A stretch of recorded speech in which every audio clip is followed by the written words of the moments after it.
कि घर में छिपके जैसे चिपके दीवार से आओ सही चिपक जा तू अपन भतार से कि ढेर दिन पे आइलू हो नैहर से कार से आ भर ही मजा दा तू अपन भतार के ओमे हमार लाइन ना कि आज भर ढेर दो ढोढ़े जनी छेड़ दा अरे थकल में जाज जनी हो वाला फिर दा तो लेकिन हम सादा ना म्यूजिक के साथ जाते हम जैसे कहे वो सिर बजा दे झोंका पर कैसे भाव बटे सुनिए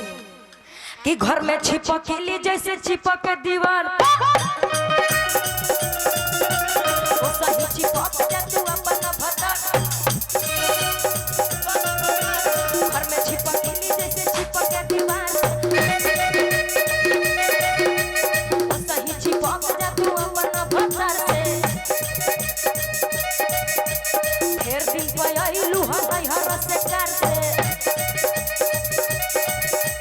भर ही मजा दा तू अपन भतार के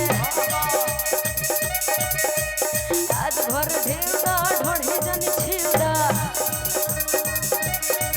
आ मिजाज जनी हो वाला फिर दा आज भर ढेर दा ढोढ़े जनी छिड़ दा मिजाज जनी हो वाला फिर दा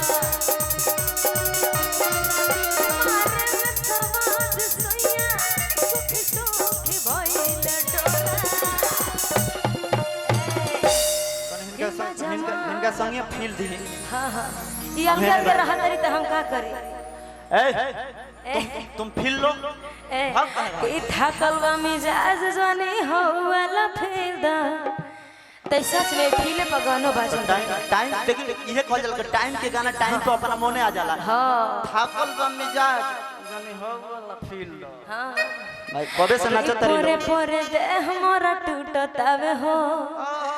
अरे मन जा बलम दम घुटतावे हो ई पहला ऐसा गाना रलो जौन मुखड़ा अंतरा फर्स्ट अंतरा दूसरा अंतरा ई दोनों ई तीनों हिट रहल सटे ना त देख लो कि कोनो गाना हिट होला त पंच लाइन हिट होला। एक जना खिसी कॉलर होला उनके तारा नहीं और हम पंच लाइन ना बजवाइला कोनो गाना सुनला कोनो त पंच लाइन हिट होला लेकिन ई पहला गाना रहल सटे नु कि ई तीनों हिट रहल सटे एकदम कुदारी से गड़ासी से टांगी से एकदम फाड़ चली चली सब वीडियो रहल बतियाई तो फील जान ले पहुंचल लो जैसा हट जाई ना ना अरे फील बा त फील आई है फील चढ़ौले रहे ए कि पोरे पोरे देह मोरा टूटतावे हो मान जा बलम दम घुटतावे हो भाई देखी भाई फील पर रुपया देख ली रुपया फील पर कि पोरे पोरे देह मोरा टूटतावे मान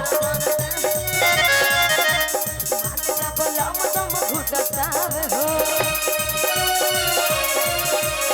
आवरानी पास बरदास नइखे हो